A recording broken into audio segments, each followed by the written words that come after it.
Ну вот, на реставрацию мне пришли два стульчика. Один березовый, второй дубовый. Березовый я уже ошкурил, дубовый только начал.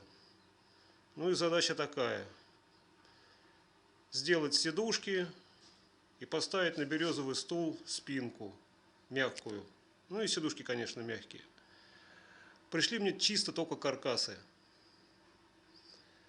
При этом березовый стул выглядел чернее сажи, что было очень интересно посмотреть, что под этой сажей. Березовый, в принципе, вот как он есть, так он есть. Все крепкие, конструктив не нарушен, клеить не надо. Осталось только ошкурить и поставить мягкую обивку.